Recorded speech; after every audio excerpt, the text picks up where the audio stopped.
साउनको पहिलो हप्ताको शनिबारको आकाश केही खुलेको थियो अनि खुलेको आकाशसँगै तुलसीलाल अमात्य स्मृति प्रतिष्ठानसँगैको नेकपा एमाले मुख्यालयमा हँसिया हतौडा अङ्कित झण्डा फहराइरहेका थिए।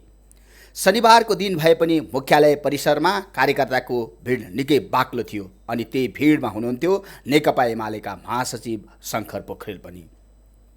त्यहाँ उपस्थित नेता कार्यकर्तासँग महासचिव पोखरेलले केही बेर भलाकुसारी गरेपछि नेपाल कम्युनिस्ट पार्टीका संस्थापक पुष्पलालको 45औं स्मृति दिवस मनाउन पुष्पलालकै जन्मस्थलो रामेछाप जिल्लाको भँगेरीका लागि महासचिव पोखरेल सहितको टोली एमाले मुख्यालयबाट बाहिर निस्कियो। उहाँसहितको टोली मुख्यालयबाट बाहिरिँदै गर्दा मध्याह्नको घाम चन्द्रगिरी पहाडतिर ओह्रालो लाग्दै थियो। घाम पश्चिमतर्फबाट ओह्रालो झर्ने वेगमा थियो भने महासचिव सहितको टिमका गाडीहरू काठमाडौँ उपत्यकालाई विदाई गर्दै बालकुमारी, कोटेश्वर, भक्तपुर, धुलीखेल, बिपी राजमार्गको बाटो समातेर पूर्वतर्फको यात्राको वेगमा थिए।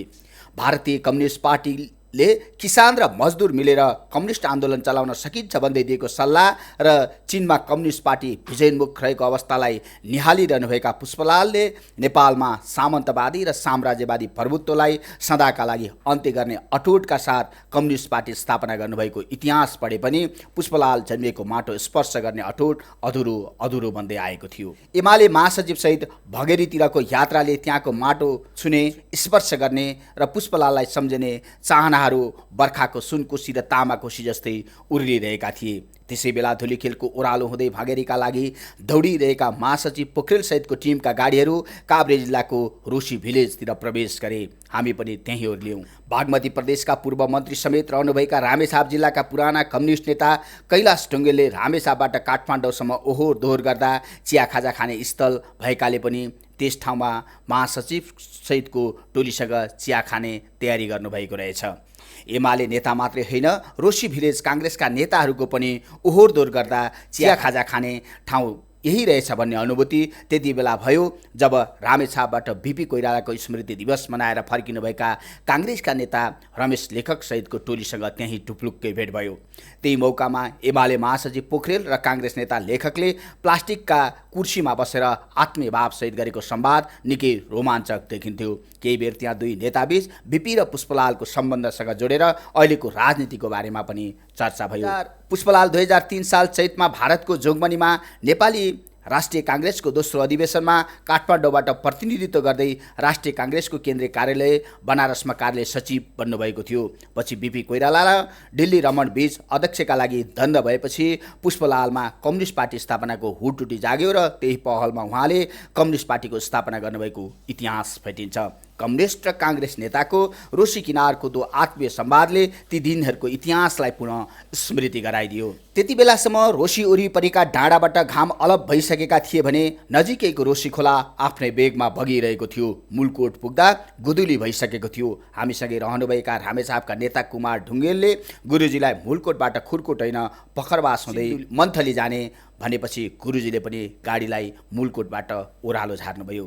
केही मिनेटमा हामी चढेको गाडी सिन्धुली र रामेछापका लागि सदियौँदेखि सीमा बनेर बगेको सुनकोशी नदीको पुलमाथि पुग्यो। त्यहाँ महासचिव पोखरेल, पोलिट ब्युरो सदस्यहरू लालबाबु पण्डित, सुजिता साक्य, केन्द्रीय सदस्य कैलाश ढुङ्गेल, पूर्व सांसद शान्ता चौधरी लगायतको टोली आफ्नै वेगमा उर्लिरहेको सुनकोशीलाई पृष्ठभूमिमा राखेर सेल्फीमा रमाइरहेको थियो। हाम्रो गाडी पनि त्यहीँ रोकियो। त्यहाँ महासचिव पोखरेलले साथमै रहनुभएकी एमाले पोलिट ब्युरो सदस्य अर्थात् उहाँकी धर्मपत्नी सुजिता साक्यसँग रामेछाप र सिन्धुलीका डाँडा, पाखा, पखेरा र बस्तीहरूलाई पृष्ठभूमिमा राखेर पालै पालो सेल्फी खिच्नुभयो।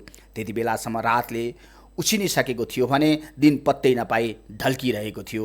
हामी सुनकोशी तरेर रामेछापको सित्खा हुँदै भिरपानी, गोगनपानी, पखरबासलाई छिटेर ओह्रालो झर्दै गर्दा तामाकोशीको फाँटमा रहेको मन्थली बजार आफ्नो तेज छाडेर चम्किरहेको अनुभूति हुन्थ्यो। हामी भतौरे खोलाबाट गाई खुराउँदै तामाकोशी पुल तरेर मन्थलीमै रहेको एमाले पार्टी कार्यालयमा पुग्यौँ। त्यहाँ एमालेका सचिव पुरुषोत्तम खडरिया महासचिव पोखरेल सहितको टिमलाई स्वागत गर्न प्रतीक्षारत हुनुहुँदो रहेछ। उहाँको न्यानो स्वागतसहित रात्रिकालीनमा पनि उकुस मुकुस बनेको शरीरलाई केही शान्त बनाउन कडेरियाकै आग्रहमा मन्थलीको एक ग्लास लस्सी खाएपछि हामी पुरानो सदरमुकाम रामेछापतिर उकालो लाग्यौँ। कहाँ चाहिँ त्यो मोरङको डाइनिया छ नि उहाँ चाहिँ भोलिपल्ट बिहानको कार्यक्रम भगेरीमै गर्ने भएकाले पनि उहाँहरूले हामीलाई रामेछाप नै लैजाने तयारी गर्नुभएको रहेछ। हामी भगेरी छिचोलेर रामेछाप पुग्दा रातको 9 बजिसकेको थियो। त्यहाँ पुग्दा एमालेका केन्द्रीय सदस्य एवं रामेछाप जिल्ला इन्चार्ज गणेश पहाडी, एमाले जिल्ला कमिटी अध्यक्ष एवं बागमती प्रदेशका सांसद आनन्द श्रेष्ठ लगायतले महासचिव सहितको टिमलाई स्वागत गर्नुभयो। निकै थाकेको शरीरसहित त्यहाँको न्यानो आतिथ्यतालाई स्वीकार गर्दै हाम्रो यात्रामा सँगै रहनुभएका चेतन अधिकारी, गोपाल झापाली र सन्देश मुनिकार गर्मी मौसममा पनि रामेछापको चिसो खाँदै आनन्दले सुत्यौँ। भोलिपल्ट बिहानै हामी सुतेको होटलको छतबाट पञ्चायतकालमै आफ्नो सदरमुकाम लुटिएपछि केही कमजोर बनेको रामेछाप निहाल्ने रहर जाग्यो। बादलुको घुम्टोभित्र लुकेको ऐतिहासिक रामेछापले 2045 सालको भूकम्पपछि सदरमुकामको अधिकार गुमाएर 14 किलोमिटर तलको मन्थलीलाई सुम्पिदिएको रहेछ। यद्यपि अहिले पनि केही कार्यालय र जिल्ला अस्पताल भने रामेछापमै रहेछन्। त्यसपछि महासचिव पोखरेलसहित हामी 2020 सालमा स्थापना भएको रामेछापको जिल्ला अस्पताल स्वास्थ्य कार्यालयको अनुगमनमा पुग्यौँ। महासचिव पोखरेलले अस्पताल परिसरमा धुपीको रुख रोक्नुभयो। केही बेरको अनुगमनपछि महासचिव पोखरेलले त्यहाँको आगन्तुक पुस्तिकामा आफ्ना भनाइ लेख्नुभयो र अलि तल अस्पतालकै विश्राम स्थलमा केही बेर संवाद भयो। ढुङ्गेलले त्यसै बेला 2066 साल वैशाख 10 गते रामेछाप नगरपालिकाको वडा नम्बर 8 को बादीपाखा सामुदायिक वन क्षेत्रमा लागेको आगलागी नियन्त्रणका क्रममा शहादत प्राप्त नेपाली सेनाको सम्झनामा बनाएको पार्कबारे जानकारी गराउनुभयो। त्यो काहली लाग्दो घटनाको स्मरण गर्दै हाम्रो टोली त्यहाँबाट करिब 2 किलोमिटर टाढाको भगेरी यात्राका लागि अघि बढ्यो। अस्पतालबाट भगेरीको यात्रा तय गर्दै गर्दा रामेछाप बजारमै रामेछाप नगरपालिकाका मेयर लवश्री नेउपानेले स्वागत गर्नुभयो। उहाँकै कार्यकक्षमा केही बेर महासचिव र मेयरबीच संवाद भयो। संवादमा महासचिव पोखरेलले ऐतिहासिक व्यक्तित्वहरूलाई आधार मानेर उनीहरूलाई पनि स्थापित गर्दै विकासका लागि सिम्बोल बनाउन सबै राजनैतिक दल लाग्न आग्रह गर्नुभयो। ऐतिहासिक व्यक्तित्वहरूलाई जति स्थापित गर्न सक्यो त्यो ठाउँको महत्त्व त्यति नै पर्ने। अब गङ्गालालको कुरा गर्नुहुन्छ भने अब काठमाडौँ महानगरले 400 का रूपमा विशेष पर्व नै मनाउँछ होइन, जबकि उहाँको जन्मस्थान यहाँ हो होइन। पुष्पलाल चाहिँ अब नेकपाकै संस्थापक विश्वेश्वर प्रसाद कोइराला भने जस्तै त्यो व्यक्तित्व त तपाईँहरूको चाहिँ एक प्रकारले ठाउँको विकासका लागि चाहिँ त्यसलाई सिम्बल बनाउनु पर्यो। नेपाली काङ्ग्रेसबाट मेयर निर्वाचित लवश्रीले पनि ऐतिहासिक व्यक्तित्वहरूलाई राजनीतिक चस्माले मात्रै हेर्न नहुने भन्दै अलपत्र पारेर बसेको पुष्पलाल पार्कलाई पर्यटकीय क्षेत्र बनाउने प्रतिबद्धता व्यक्त गर्नुभयो। एमालेका महासचिव नै आफ्नो कार्यकक्षमा आएर संवाद गर्दा खुसी लागेको भन्दै उहाँले पुष्पलाल मार्ग र पार्क निर्माणसँगै सहरीकरणको ढोका खोल्न आफू आतुर रहेको भन्दै पार्क स्थानीय तल हस्तान्तरणको वातावरण निर्माणका लागि पनि आग्रह गर्नुभयो। यो रातमाटेदेखि यो कारागार हुँदै पालेगञ्जसम्मको बाटो किनभने त्यसले पुष्पलाल मार्गलाई सहयोग मात्रै होइन, पुष्पलाल पार्कलाई शुद्ध सहरीकरणको रूपमा लैजान्छ। रिङ रोड भन्छ यसलाई त्यसको लागि तपाईँ र हामी सँगै मान्डीज्यूलाई मैले यो आग्रह गरेँ। अब तपाईँ अहिले किनभने अहिले पावरमा हुनुहुन्छ, मान्डीले हुनुहुन्छ, एउटा यो सहयोग गरिदिनु होला। र अर्को कुरो के पनि छ भने यो पुष्पलाल पार्कलाई हामीले पनि ह्यान्डओभर त अब लिने त हामी स्थानीय तहले नै हो। हामी अब यो प्रक्रियामा अगाडि बढाउँछौँ। प्रक्रिया अगाडि बढाइसकेपछि अलिकति तपाईँहरूको तर्फबाट पनि केही आर्थिक व्यवहार हामीलाई सुम्पिनुभयो भने। संवादसँगै रहनुभएका पूर्व मन्त्री ढुङ्गेलले आफू मन्त्री रहेका बेला प्रदेश सरकारको सहयोगमा 50 लाखमा कम्युनिस्ट पार्टी स्थापनाका 5 नेतासँगै गङ्गालाल र कृष्णलालको शारिक बनाएर काठमाडौँमा तयारी अवस्थामा रहेको भन्दै पूर्वाधार अभावमा राख्न नसकेको गुनासो गर्नुभयो। 5 वटा कम्युनिस्ट पार्टीका संस्थापक नेताहरू पुष्पलाल लगायत मोतीदेवीसम्म र 2 जना थप कृष्णलाल र गङ्गालाल र 7 वटा चाहिँ अग्लो कदको शालिग बनाउने काम भयो। त्यो 50 लाख रुपियाँ हामीले खर्च गऱ्यौँ प्रदेश सरकारले। त्यो चाहिँ कालीमेटीमा छ, त्यो शालिग राखेको छ। किन नल्याएको भन्दाखेरि त्यो डिपिआरले यहाँनिर राख्नुपर्छ भनेर त्यो पूर्वाधारै बनाएको छैन कि कहाँनिर राख्ने भनेर। त्यो हामीले ल्याएर यसो भित्र राखौँला फेरि नमिल्ला, त्यो राख्नै बाँकी छ। त्यसपछि हामी भगेरीतिर मोड्यौँ। विक्रम सम्वत 1981 असार 15 गते रामेछापको भगेरीमा पिता भक्तलाल र माता तुलसी कुमारीको माइलो छोराका रूपमा जन्मिनुभएका पुष्पलाल कलिलो उमेरमै राजनीतिमा संलग्न हुनुभएको थियो। जीवित वामपन्थी नेताहरूका अनुसार पुष्पलालका दाजु गङ्गालाललाई चितामा जलाउँदा पनि पुष्पलालले निकै क्रान्तिकारी र जोसिलो शैलीमा म तपाईँहरूको सपना पुरा गर्ने गरी काम गर्नेछु भनेर कसिलो मुठी उठाउनु भएको थियो रे। त्यही बेलादेखि केही क्रान्तिकारी पुस्तकहरू अध्ययन गर्ने अवसर पाउनुभएका पुष्पलालको कम्युनिस्टतिर झुकाव बढेको रहेछ। 2007 साल र 17 साल पछिका आन्दोलन समेत नेपाल कम्युनिस्ट पार्टी र नेपाली काङ्ग्रेसले संयुक्त रूपमा मिलेर संयुक्त जनआन्दोलन गर्नुपर्छ भन्ने मान्यता राख्ने पुष्पलालले आफ्नो जीवनकालभरि त्यो अधुरो सपना पुरा गर्न सक्नु भएन। त्यति मात्रै होइन, सामन्ती राजतन्त्रको समूल उन्मूलन गरी लोक जनवाद र गणतन्त्र स्थापना गर्ने उद्घोषसहित कम्युनिस्ट पार्टी स्थापना गर्ने पुष्पलाल गणतन्त्रका प्रथम उद्घोषक पनि हुनुहुन्छ। कम्युनिस्ट घोषणापत्रलाई नेपालीमा उल्था गरेर चमत्कारिक काम गर्नुभएका पुष्पलाललाई ऐतिहासिक भौतिकवादी चिन्तक, लेखक र गहन अध्येताका साथै दूरदर्शी नेताका रूपमा समेत चिन्ने गरिन्छ। हो, तिनै नेताको जन्मथलोको माटोमा पहिलोपटक स्पर्श गर्न पाउँदा मन पुलकित थियो। पुष्पलालका चाप पछ्याउँदै आउनुभएका महासचिव पोखरेल पनि पुष्पलाल जन्मिएको माटोमा स्पर्श गर्दा निकै उत्साहित देखिनुहुन्थ्यो। उहाँसँगै काठमाडौँबाट पुष्पलाल स्मृति दिवसकै अवसरमा उहाँ जन्मिएको माटो टेक्ने मनभरि इच्छा बोकेर भगेरी पुगेका सबैको मुहारमा पनि विचित्र खालको उत्साह छाएको देखिन्थ्यो। पुष्पलाल जन्मिएको भग्नावशेष घरलाई देब्रे पारेर 56 रोपनी क्षेत्रफलमा फैलिएको पुष्पलाल पार्क छिर्दै गर्दा त्यहाँ मौसम अनुसारका फलफुलहरू फुलिरहेका थिए। त्यो दृश्यहरू कैद गर्दा आम जनतालाई पूर्ण स्वतन्त्रता दिने, प्रजातन्त्र र मौलिक आर्थिक अधिकारहरूको प्रत्याभूति दिने गरी बालिक मताधिकारको आधारमा संविधान बनाउने अटोटसहित कम्युनिस्ट घोषणापत्रका आधारमा कम्युनिस्ट पार्टी स्थापनापछि पुष्पलालले खेपेका हन्डरका इतिहासहरू मानसपटलमा गुन्जिए। पुष्पलाललाई संयुक्त जनआन्दोलनका वैचारिक प्रणेताका रूपमा पनि चिनिन्छ। हो, पुष्पलाल 1998 सालदेखि नै वाम लोकतान्त्रिक आन्दोलनमा सक्रिय रहनुभएको थियो।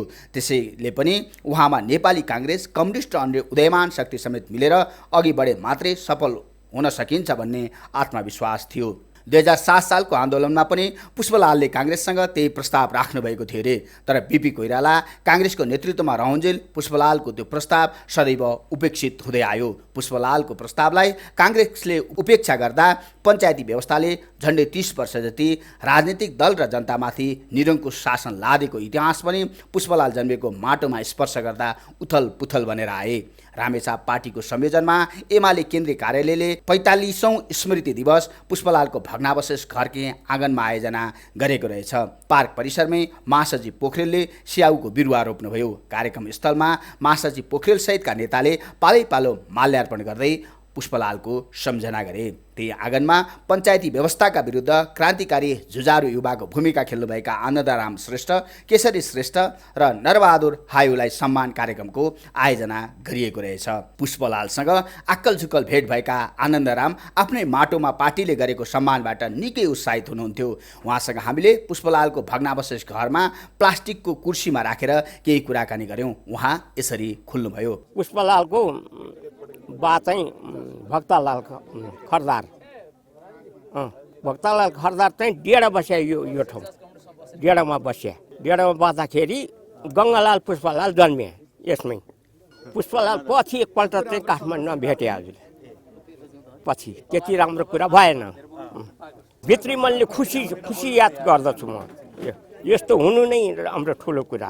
कार्यक्रममा महासचिव पोखरेलले पुष्पलालको योगदानबारे खुलेर चर्चा गर्नुभयो। पुष्पलाल श्रेष्ठले राष्ट्रिय काङ्ग्रेसभित्र पनि रहेर जनताको परिवर्तनको आकाङ्क्षाको नेतृत्व गर्न सकिन्छ कि भन्ने मान्यताका आधारमा राष्ट्रिय काङ्ग्रेसको जसको नेतृत्व दिल्ली रमण रेग्मीले गरिराख्नु भएको थियो त्यसको कार्यलाई सचिवका रूपमा रहेर भूमिका निर्वाह गरिराख्नु भएको थियो।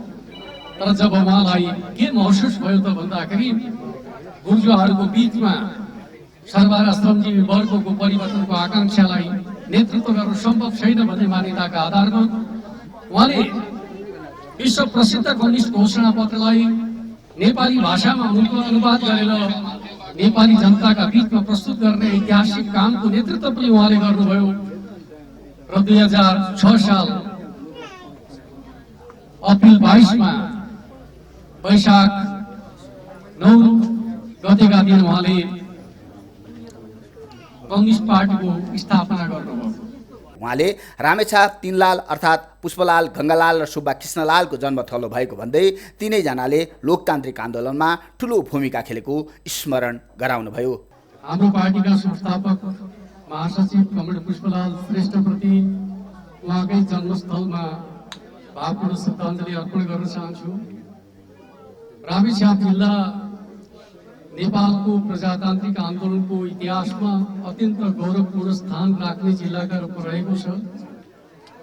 तीनलालको जिल्लाका रूपमा परिचित रामेछाप उहाँले विभूति कुनै पार्टीको नहुने भन्दै रामेछापलाई जीवन्त नगरपालिका बनाउन र यो ठाउँलाई राजनीतिक पर्यटनको विकास गराउन पनि सबै राजनीतिक दलको सहयोग आवश्यक हुने बताउनुभयो। प्रदेश सरकारको नेतृत्व पनि कम्युनिस्टका नाममा शासन गर्नेहरू नै नेतृत्वमा छन्। संघीय सरकारको नेतृत्व पनि कम्युनिस्ट पार्टीकै नाममा नेतृत्व गरिरहेका छन्। तर नेकपाको संस्थापक नेता पुष्पलालको जन्मस्थानमा उहाँको स्मृतिलाई दिगो बनाउनका लागि नेकपा एमालेको नेतृत्वको सरकारले अगाडि बढाएका गुरु योजनाहरूलाई बजेट कटौती गर्ने वा बजेटै नराख्ने प्रकारको जुन प्रकारको काम भइरहेको छ त्यसप्रति गम्भीर हुनका लागि म प्रदेश सरकार र चाहिँ केन्द्र सरकारलाई अनुरोध गर्न चाहन्छु। राष्ट्रका विभूतिहरू राष्ट्रका सम्पत्ति हुन्, सम्पदा हुन्। यो कुनै पार्टी विशेषको हो भन्ने मान्यताका आधारमा हेर्नु हुँदैन। त्यस अर्थमा गुरु योजना बनिसकेको छ भने त्यसलाई सरकारले उच्च प्राथमिकतामा राखेर काम गर्न सक्नु पर्दछ। पोखरेलले पुष्पलालको जन्मथलो माटोमा उभिएर आर्थिक सामाजिक परिवर्तनको दिशातर्फ सबै मिलेर अघि बढ्न प्रतिबद्ध हुनुपर्ने कुरामा जोड दिनुभयो। परिवर्तनको आकांक्षालाई, आर्थिक सामाजिक विकासको आकांक्षालाई कमरेड पुष्पलालले स्थापना गर्नुभएको कम्युनिस्ट पार्टीको आदर्शलाई स्थापित गरिकन अगाडि बढ्न सक्ने सामर्थ्य नेकपा एमाले पार्टीसँग छ भन्ने कुरा हामीले पटक पटक देखाएका छौँ। त्यस अर्थमा म यो कमरेड पुष्पलाल र शहीद गङ्गालालको जन्मस्थलमा उभिएर तपाईँ हामी सबैका तर्फबाट प्रतिज्ञा गर्दछु, हामी उहाँहरूले देख्नुभएको एउटा सुन्दर सपनालाई अब राजनीतिक परिवर्तनका रूपमा त हामीले सार्थक बनायौँ। अब आर्थिक सामाजिक परिवर्तनको दिशामा अगाडि बढाउने कुरामा हामी सफल हुनेछौँ। अब हाम्रो अभियान स्वाभाविक रूपमा राजनीतिक परिवर्तनबाट माथि उठेर आर्थिक सामाजिक परिवर्तनको दिशातर्फ अगाडि बढेको छ। समृद्ध नेपाल, सुखी नेपाली हाम्रो अभियान हो, जनताको राष्ट्रिय आकांक्षा हो। त्यसलाई पूरा गर्नका लागि प्रतिज्ञा गरौँ। जिल्ला अध्यक्ष आनन्द श्रेष्ठले पुष्पलालको सम्झनामा यहाँको विकास र समृद्धि आवश्यक भएको भन्दै यहाँको विकासमा दलगत चस्माबाट हेर्न नहुनेमा जोड दिनुभयो। प्रथम शहीद गङ्गालालको शालिग र कृष्णलालको शालिग तयार भएर बसेको छ। विडम्बना हामीले त्यो शालिगलाई यहाँ ल्याएर पुनर्स्थापित गर्न सकिरहेका छैनौँ। त्यो अर्थको अभावले, पैसाको अभावले हामीले त्यो गर्न सकिरहेका छैनौँ। सरकारको तर्फबाट त्यो चासो र पहल हुन सकिरहेको छैन। हामीले एउटा ढुङ्गामा कुदिएको मूर्तिमा हामीले चाहिँ श्रद्धाञ्जली गर्नुपर्ने जुन खालको विडम्बना छ, त्यो नेकपा एमालेको पहल नभएको कारणले होइन। नेकपा एमाले जति पहल गरेको छ, जति त्यसको अगुवाई गरेको छ, त्यो महत्त्वपूर्ण छ। तर पनि अब हामीले यसलाई छिटै यो कामलाई यो गुरु योजना अनुसार अगाडि बढाउनको निम्ति हाम्रो पार्टीको केन्द्रीय नेतृत्वले, केन्द्रीय कमिटीले, स्वयं महासचिवको तर्फबाट यसको नेतृत्व होस्, अगुवाई होस् भन्ने कुरा हामी चाहन्छौँ। जिल्लाको तर्फबाट त्यो अनुरोध गर्न चाहन्छौँ र आगामी दिनमा यसको विकासको निम्ति ठोस पहलकदमी लिनको निम्ति पनि म हार्दिकतापूर्वक आग्रह गर्न चाहन्छु। रामेछाप जिल्ला इन्चार्ज गणेश पहाडीले पुष्पलाललाई यसरी सम्झिनुभयो। कमरेड पुष्पलाल जन्मिनु भएको यो भूमि रामेछाप, मन्थली र आज पुष्पलाल कमरेडले जसरी नेपालमा कम्युनिस्ट पार्टी स्थापना गर्ने कामदेखि लिएर कम्युनिस्ट घोषणा, विश्व कम्युनिस्ट घोषणापत्रलाई नेपालीमा अनुवाद गरेर साम्यवादी साहित्यको नेपालमा सुरुवात गर्ने र सँगसँगै नेपाल कम्युनिस्ट पार्टीको घोषणापत्र निर्माण गर्ने, त्यसै गरी चाहिँ अखिल नेपाल किसान सङ्घको घोषणापत्र निर्माण गरेर साम्यवादी साहित्यको चाहिँ नेपालमा पठनको कामलाई चाहिँ अगाडि बढाउनु भएको छ। त्यसै गरी अन्याय, अत्याचार, दमन, शोषण र उत्पीडनको विरुद्धमा सामाजिक न्यायको पक्षमा कमरेड पुष्पलालले उठाएको यो झन्डालाई अझ उचाइमा उठाउने जुन योजनाका साथ आज हामी यो रामेछापको भङ्गेरीमा र मन्थलीमा हामी लागिरहेका छौँ। समग्र रामेछाप जिल्लामा हामी लागिरहेका छौँ। कमरेड पुष्पलालले भन्नुभएको थियो यो देशमा चाहिँ लोकतन्त्र स्थापना गर्नको लागि हामी वामपन्थीहरूले मात्र होइन काङ्ग्रेससँग पनि मिलेर संयुक्त जनआन्दोलन गर्नुपर्छ। केन्द्रीय सदस्य कैलाश ढुङ्गेलले पनि पुष्पलाललाई यसरी सम्झना गर्नुभयो। कम्युनिस्ट पार्टीको एउटा घर बनाइदिनु भयो, जन्माइदिनु भयो, यो ठुलो काम हो। सँगसँगै नेपालको सन्दर्भमा आर्थिक सामाजिक व्याख्यासहित वर्ग विश्लेषणसहित उहाँले चाहिँ नेपालको सन्दर्भमा कम्युनिस्ट पार्टीको घोषणा पत्रलाई नेपालीकरणमा नेपालीमा उहाँले एउटा पाठ्य सामग्री दस्तावेज बनाइदिनु हो। त्यो हामी सधैँभरि मनन गरिरहन्छौँ। तेस्रो कुरा भनेको चाहिँ पञ्चायतलाई फाल्न एक्लै सकिँदैन। निरङ्कुश व्यवस्था छ देशभित्र, त्यसलाई परास्त गर्नको लागि संयुक्त जनआन्दोलन गर्नुपर्छ, कङ्ग्रेस र कम्युनिस्टहरू मिल्नुपर्छ यसका लागि भनेर उहाँले आजभन्दा धेरै वर्ष अगाडि जब पञ्चायतले टेकअप गर्यो, देशमा कालो दिन ल्यायो, त्यस बेलादेखि भन्नुभएको। केन्द्रीय सदस्य माधव ढुङ्गेलले पनि पुष्पलाललाई सम्झिनुभयो। हङ्गेरी 105 वर्ष रामेछापको सदरमुकाम भएको ठाउँ हो, जुन ठाउँमा पुष्पलालका बुवामा जागिरको सिलसिलामा आएर बस्नुभएको थियो। त्यो सिलसिलामा यहाँ रामेछापमा पुष्पलाल र गङ्गालालको जन्म भयो। रामेछाप विशेष गरी एउटा ऐतिहासिक महत्त्वका 3 व्यक्तित्व पुष्पलाल, गङ्गालाल र कृष्णलाल को जन्म भएको जिल्ला हो। र आज पुष्पलाल स्मृति दिवसका सन्दर्भमा भन्न चाहन्छु, नेपालको राजनीतिक क्रान्तिमा, राजनीतिक रूपान्तरको लडाइँमा पुष्पलालको मान्यता जहिले पनि वाम लोकतान्त्रिकहरू शक्तिहरू अथवा राजतन्त्र विरोधी शक्तिहरूलाई एक ठाउँमा राखेर आन्दोलनको शक्तिलाई एकीकृत गर्नुपर्छ र त्यो पोक्काबाट राजतन्त्रलाई समाप्त गर्नुपर्छ भन्ने मान्यता पुष्पलालले सधैँ बोक्नुभयो। एमाले जिल्ला कमिटी सचिव पुरुषोत्तम कडेरियाले यसरी सम्झिनुभयो। कमरेड पुष्पलाललाई सम्झिँदाखेरि कम्युनिस्ट पार्टीको संस्थापक महासचिव, त्यसै गरी विश्व कम्युनिस्ट घोषणापत्रको नेपालीमा अनुवाद गर्ने पहिलो व्यक्ति, नेपालको कम्युनिस्ट घोषणापत्रको मस्यौदाकार, त्यसै गरी नेपाली समाजको ऐतिहासिक भौतिकवादी दृष्टिकोणबाट समाजको वर्ग विश्लेषण गर्ने व्यक्तित्वको रूपमा पनि हामीले कमरेड पुष्पलाललाई चिन्छौँ। त्यसै गरी जुन बेला देशमा पञ्चायती व्यवस्था थियो, पञ्चायती व्यवस्था फाल्नको निम्ति नेपालको वामपन्थी पार्टीहरू र नेपाली काङ्ग्रेस मिलेर संयुक्त जनआन्दोलनमा जानुपर्छ भन्ने संयुक्त जनआन्दोलनसम्मको कार्यनीतिको सूत्रपातकर्ताको रूपमा पनि हामी कमरेड पुष्पलाललाई चिन्छौँ। त्यो हिसाबले आज हामी जुन बहुदलीय व्यवस्थामा छौँ, नेपाली काङ्ग्रेसलाई समेत एउटा कार्यनीतिक मुद्दामा कन्भिन्स गर्न सक्ने, यस्तो सोचको विकास गर्न सक्ने पुष्पलाल नेपालको कम्युनिस्ट आन्दोलन, नेपालको वामपन्थी आन्दोलन र प्रजातान्त्रिक आन्दोलनको एउटा शिखर पुरुषको रूपमा हामी कमरेड पुष्पलाललाई सम्झन्छौँ। मन्थली नगरपालिकाका प्रमुख लव श्रेष्ठले पुष्पलाललाई यसरी स्मरण गर्नुभयो। अब हामीले मन्थली नगरपालिकामा, रामेछाप नगरपालिकामा यो राष्ट्रको गहनाको रूपमा अगाडि जाने गरी कम्युनिस्ट पार्टीहरूको एउटा मार्गदर्शनको रूपमा अगाडि जाने गरिकन हामीले लागेर बनाउनुपर्छ। यो नेकपा एमाले केन्द्रीय कार्यक्रम नै रामेछाप जिल्लाको मा गरिरहँदाखेरि हामी रामेछापवासी गौरवका साथ अगाडि बढेर यसलाई महत्त्व दिँदै अगाडि गइयो भने कम्युनिस्टहरूको एउटा विचारको र कम्युनिस्टहरूको एउटा पूर्वरा शक्ति भूमिको रूपमा अगाडि बढ्छ र यो ठाउँमा कम्युनिस्टमय बनाउन सहज हुन्छ भन्ने हामीले परिकल्पना गरेका छौँ। पुष्पलाल जन्मिएको माटो भँगेरीको कार्यक्रम सकेर मन्थलीको तीनलाल पार्कमा आयोजना गरिएको कार्यक्रममा झर्दै गर्दा पुष्पलाललाई बिरामले चाप्दै लगेपछि 2035 सालमा पुष्पलाललाई उपचारका लागि दिल्ली लगेको। त्यति बेला नेपाली काङ्ग्रेसका नेता गणेशमान सिंहको दिल्लीमै सुविधा सम्पन्न अस्पतालमा निकै महँगो उपचार भइरहेको, गणेशमानको सुविधा सम्पन्न अस्पतालमा विशिष्ट कक्षमा राखेर उपचार भइरहेको अवस्थामा पुष्पलाल भने अस्पतालको पनि सामान्य वार्डमा बसेर उपचार गराउनु भएको इतिहास मानसपटलमा उथल पुथल बनिरहे। पुष्पलाललाई विशेष वार्डमा जान धेरैले सल्लाह दिएका थिए रे। तत्कालीन भारतीय प्रधानमन्त्री चन्द्रशेखरले समेत नेपाललाई 2 नेतामा उपचार भेद नहोस् भनेर उहाँलाई विशेष वार्डमा लैजान अस्पताललाई निर्देशन नै दिनुभएको थियो रे।